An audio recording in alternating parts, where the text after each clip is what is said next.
Right, it's match number 41. It comes from the Wankhede Stadium. I'm talking about DC up against KKR. And in the match preview today, we have WV Raman in the house. Don't go anywhere. You want to watch the space right now.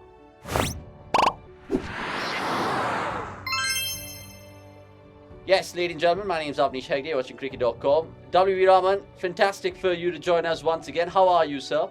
I'm all right. How are you doing? Going on. We're trickling smoothly to the 40s now in terms of games of IPL 2022. And Delhi KKR, of course, going to be this one. Who are you siding? Because it's been inconsistent from Delhi. And KKR are 4 defeats in a row?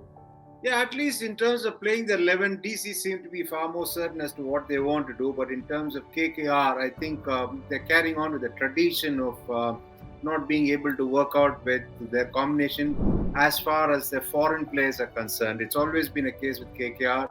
They've always had the problem of plenty in terms of the foreign talent available to them. So they've had to bench a lot of highly talented performers.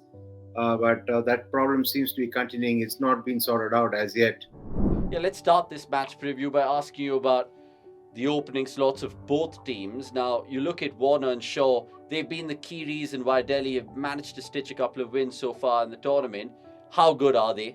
Yeah, they've proved time and again that they've put up a very good partnership. They've gelled well, which is very important because these two boys are coming together from different sides and they've struck a good partnership. Of course, Prithvi Shaw has been with them for a while with the Delhi Capitals, but Warner coming in from Sunrisers, he's blended in well with the Delhi team. And they've been doing an exceptional job, but where their problem is lying is in the middle order. The momentum that these two provide is difficult to carry on right through the innings. I can understand that, but they have Rishabh Pant, who's another player who can perhaps surpass these two also in terms of strike rate. But otherwise, it's been a little bit of an on and off situation for them when it comes to utilizing the tail end of the innings. Yeah, but the opening slots, like you mentioned there, in terms of Warner and Shaw, have been brilliant. And on the contrary, it's almost chalk and cheese because KKR have tried everyone almost in their squad and they've not really had a settled combination at the top of the order.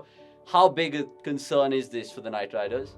It is a bit of a concern. I'm also a little bit surprised with the way Venkatesh Iyer has been handled. Yes, the bragging rights is with the Knight Riders when it comes to unearthing the talent of Venkatesh Iyer, of providing him opportunities, of him utilizing the IPL platform to gain the nod from the national selectors.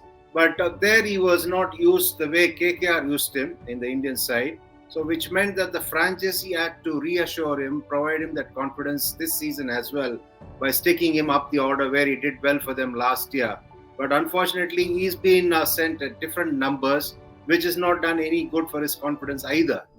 Okay, let's talk about some individuals going into this game then, because there are some key players who will be, of course, in the focus once again. One of them is Kuldeep Yadav. Now, I want to read out this particular thing that we found out at cricket.com, right? One of the differences in Kuldeep's bowling this year has been an increased percentage of bowling his stock delivery by a large margin, and this has made his googlies even more effective than they used to be back in the day, WV. Is this the primary reason you feel that Kuldeep is, of course, in that purple cap race? Obviously, that means that he's a lot more calmer in his mind. That's why he's bowled a lot of stock deliveries. He's reposed his faith in his stock delivery, which meant that in the earlier times when he was not really in the best of form, he was far too uncertain as to what to do. So he was trying to experiment too much and he was trying to sort of do anything and everything mentally possible in his mind to get batters out or to restrict the batters. But now that he's far more calmer, he's backing his stock delivery, he is able to focus better. And it's important for any bowler to be there. Let's take any successful bowlers, like you take a Chahal, you take a Sunil Narine, you take a Ashwin, you take a Jadeja, or anybody for that matter. They all concentrate on getting their stock delivery wherever they want to land it. That's exactly what they have done all these years. And Kuldeep doing that is obviously provided him the confidence and also is giving him success. If he is able to get the wrong ones going as well, if he can mix it up well, obviously he's going to bamboozle the batters. That's what is happening. So it's all a question of confidence. Confidence comes obviously when things are going well for you, but things will go for you only when you operate with a calm mind. that seems to be the big difference in the way Kuldeep Yadav has gone about this particular IPL. Interesting that. Let's talk about another player from the Delhi Capitals squad, and we saw potentially what he can do. I'm talking about Rahman Pal, of course, in that loss that Delhi suffered against RR. He was one of the positives. How can Delhi get a player like him to maximize his potential, especially in the batting order, WV? I think the best foreign options that they can go for is Powell, Marsh, Mustafizur, and Warner, obviously. Yeah. So I think this is what they got to stick to in the remaining games. Yes, Marsh was not initially available, and then he was down with COVID. Yes, it's going to be tough for him. He's got a bit of a rest after that one game that he played. But otherwise, as I said earlier, these are the best options for them. They got to try and provide him as many overs as possible, especially with Sarfraz Khan not being used well enough. I think that is one trick they missed very badly. Sarfraz Khan has had a great season, the first class circuit, and he's also an attacking player by nature. He's young, and he's also one who's capable of running quicker between the wickets. I think if they were to perhaps give him some kind of encouragement and also motivated him early on and reassured him of the fact that he can really sort of perform for them well enough in this season, like Ricky Ponting has done to the other youngsters, I think he would have really fired a lot for them. But unfortunately, he's not been given enough opportunities. He's not had enough outings out in the middle. That being the case, I think they got to try and stick in Powell as early as possible, because after the openers go about their jobs and do a grand job of it, you got Rishabh Pant. That has to be backed up. That explosive tempo, if at all anybody has to back for the capital side, it is Powell. So he needs to be there as early as possible. Okay, let's see where that leaves Rahman Pal, of course, in the batting order. Let's ask you about Tim Southee, because he's invariably kept Pat Cummins out of this KKR team for right reasons, of course.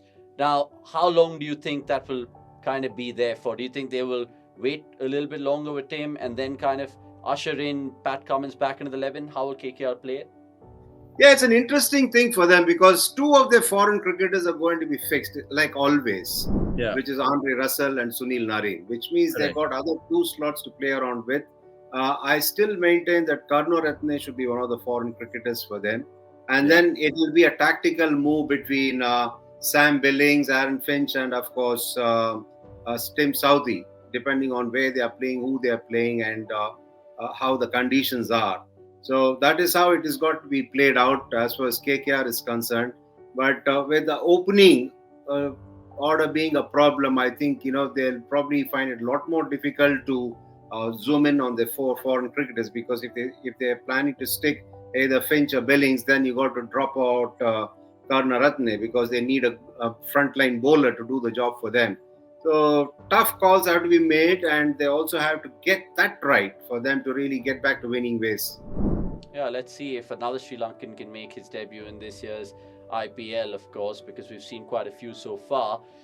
Finally, it's Mr. Milestone, and WV has a sensational question for you guys this time around. WV, take it away, please.